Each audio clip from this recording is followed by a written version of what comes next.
As the driver navigated the Mercedes E-Class towards Jabi, the echoes of Angela's cries continued to reverberate in Sandra's mind. The perilous situation they had been through since the abduction had made the girl find her voice. She sat in the back seat with Jackson, while James occupied the front seat alongside the driver. Sandra had been blindfolded when they left the picturesque bungalow, but her blindfold had been removed after a while.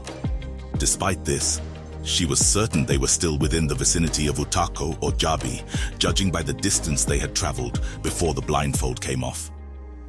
It couldn't be much farther from these areas. Regret gnawed at Sandra. Why had she lied earlier that morning? She berated herself for allowing her misguided heroism to lead her into such a perilous situation. She knew these men were exceptionally dangerous, and she questioned her own motives for deceiving them. What had she hoped to achieve with her lies? Despite her doubts, Sandra held on to a glimmer of hope that Ekene would ensure nothing terrible happened to Angela. She believed the little girl was in safe hands. Now that she was in this predicament, Sandra resolved to find a way to escape and seek help for her friends. As the E-Class approached Lugbe Junction, where the new flyover stood, a place where Clifford had committed his heinous act against Nana, they noticed a police checkpoint. James recollected hearing about Clifford in the news. The man was accused of hanging a woman here just yesterday, in addition to being suspected of murdering his wife and 4 policemen. James was oddly fascinated by Clifford's notoriety and contemplated offering him a job to harness his ruthless skills. James had also vaguely heard about Clifford's alleged involvement with the mysterious black smoke that had claimed 2 lives in Lugbe. Furthermore, he had a daughter. A realization suddenly struck James. Why had Sandra brought them to Lugbe? Could Angela's abduction be connected to Clifford? Sandra had disclosed that her father was responsible for her mother's death. James mentally cursed himself for not connecting the dots earlier. If Sandra's story was indeed true, he might have stumbled upon a hidden connection between Angela's father and the unexplained deaths in Lugbe. Perhaps all the deaths were linked to the elusive treasure. Alternatively, Sandra might be luring them into a trap. James couldn't help but scrutinize her with his gaze. He was intrigued by her fearless demeanor. Sandra couldn't decipher why James, the handsome, ruthless man, was so fixated on her. Had he somehow discerned her true intentions? She had a plan in mind and intended to act when they reached the police checkpoint. Not even the presence of Jackson's gun deterred her. Approaching the checkpoint slowly, Sandra seized the time to strategize. Yet James's unwavering stare puzzled her. Once more, James broke the silence, questioning Sandra's intentions. Sandra denied any mischief with a shake of her head, despite James's threat to instantly tell Jack to shoot her if she tried anything funny. She nodded in agreement when James mentioned the connection between Angela's father and the recent deaths in Lugbe. Undeterred by the threat, Sandra remained resolute in her plan to make her move at the checkpoint, even if it meant facing Jackson's gun. The car was centrally locked, but Sandra knew what to do. She also noted that the policemen at the checkpoint were heavily armed, a detail she found comforting. At least they had a chance to overpower the 3 men and have them arrested. James was growing increasingly uneasy about the situation. He questioned his own decision to accompany this girl to such a perilous place. His greed had clouded his judgment. He exchanged a meaningful glance with Jackson, who concealed his gun. With 3 men and a woman in the car, they appeared less suspicious to the police. When they approached the checkpoint, one of the officers signaled the driver to roll down his window. Sandra interrupted, requesting to relieve herself urgently, surprising both the police officers and the men in the car. James seethed with anger, as all his threats seemed to have had no effect on her. Even with Jackson's gun pointed at her, she had the audacity to attempt a daring move. James despised being outwitted by others, and he couldn't fathom how she had mustered the courage in the face of a loaded gun. After a moment of awkward silence, the policeman made a request to the driver to open the door for Sandra. The driver hesitated, casting a wary glance at James, who was growing increasingly uncomfortable. With some hesitation, James gestured for the driver to open the door, indicating a nearby spot for Sandra to exit. However, Sandra had different intentions. She urgently signaled for the door to be opened, unable to wait any longer. She knew this was her only chance. As the central lock disengaged, allowing Sandra to leave the car, James suppressed his anger. Sandra wasted no time, putting distance between herself and the vehicle, all the while hoping she wouldn't become a target for Jackson's gun. She needed to avoid drawing attention until she was safely out of their reach. The police officers began to grow suspicious of the situation, but before they could react, they heard Sandra making a commotion among a group of officers. Without any additional instructions from James, the driver pressed the accelerator, skillfully navigating through the checkpoint. The police officers, caught off guard, scrambled to clear the path as the car sped away. Sandra urgently pleaded for the police not to allow them escape, indicating that they are kidnappers. Her cries echoed through the air as the E-Class rapidly distanced itself from the checkpoint, leaving the police officers bewildered and struggling to regain their composure. Sandra knew they had managed to escape, but she also realized that their escape had placed her two friends in even greater danger.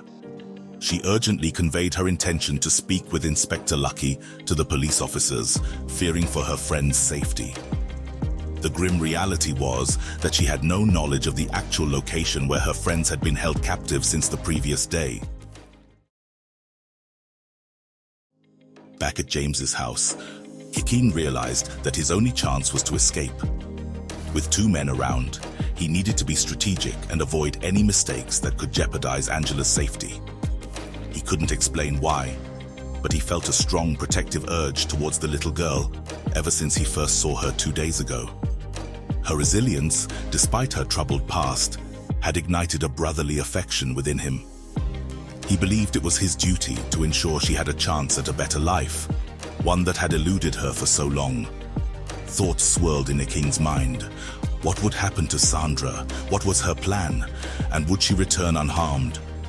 Was there truly a hidden treasure in Angela's home? He could only hope and pray that nothing terrible would befall her. At that moment, his focus needed to be on securing his and Angela's escape. Ekene hoped fervently that his captors wouldn't bind his hands and legs, as this would severely limit his ability to act. He strained to listen to approaching footsteps, which then abruptly halted. Bruno's voice reached his ears as he instructed Ebro to tie him up, while he made sure the girl upstairs wasn't snooping around or getting suspicious. Ekene cursed inwardly. Once they tied him up, he'd be incapacitated for the foreseeable future. Meanwhile, Bruno cautiously entered the main building to check on Linda. When he opened the door to James's room where Linda was staying, her expression made suspicious of her. She appeared terrified, but Bruno couldn't comprehend the reason for her fear. He knew he had to find out, as it was expected by their boss. Back downstairs, Ebro entered the room in the BQ and approached their hostages. Ebro had, since the previous day, found Angela captivating. He couldn't help but notice her maturity beyond her years, yet he refrained from acting on his desires for now. He knew their boss would give him the opportunity to satisfy his desires when the time came to eliminate the trio. Ebro gazed at Angela for a moment, keeping his gun trained on Ekene, who could potentially pose a threat. He called on Abu, their gateman, to assist him. Abu arrived promptly, and Ekene knew he had to seize any opportunity that presented itself. While Abu tried to bind Ekene, Angela made it challenging by clinging to him, disrupting Abu's efforts. Ekene recognized that Ebro was slightly distracted by Angela's movements. He seized the moment, springing into action and kicking the gun out of Ebro's hand with remarkable force. The gun flew across the room, and the impact sent sharp pain surging through Ebro's hand and into his brain. Ekene delivered a direct blow to Abu's cheek, sending him reeling backward. However, Ebro quickly lunged at Ekene before Abu could regain his footing. The two grappled with each other, rolling on the floor. Abu, in the meantime, managed to escape from the room, shouting for help from Bruno. Hearing Abu's call, Bruno reflexively retrieved his gun and confronted Linda. Although she had been somewhat fearful during their previous conversation, the sight of the gun escalated her anxiety. Her heart raced as she contemplated the gravity of her situation. Bruno warned Linda to stay put and not attempt anything foolish, threatening to shoot her if she did. Linda understood the seriousness of the situation and nodded in compliance, fear etched across her face. As Bruno left the room with Linda still under his watch, Ekene and Ebro continued their struggle on the floor. However, upon hearing Bruno's call for them to cease their fight, both men abruptly halted and looked at him. Bruno pointed his gun at them, ordering them to disengage. Ekene and Ebro obeyed, as though entranced by his command, putting an end to their tussle. Seeing the gun aimed at him, Ekene decided it was futile to resist further. He released his grip on Ebro, trying to sit up, but feeling a deep sense of disappointment at his failed attempt. Ebro too stood up, suggesting that they eliminate Ekene as he believed him to be troublesome. However, Bruno received a call from their boss, James, just as he was about to carry out the order. James informed Bruno that they had lost Sandra and narrowly evaded the police. He instructed Bruno to keep Ekene alive for the time being, as he needed him to interrogate Angela and gather more information. There was something more to the situation that James wanted to uncover before taking further action. They were on their way back to the hideout, taking a longer route to avoid law enforcement. James instructed Bruno to maintain control and ensure Linda remained under surveillance until his return. James was sure their hideout would not be revealed by Sandra for now. Upon receiving these instructions, Bruno decided to postpone Ekene's fate. The call had interrupted a potentially lethal decision.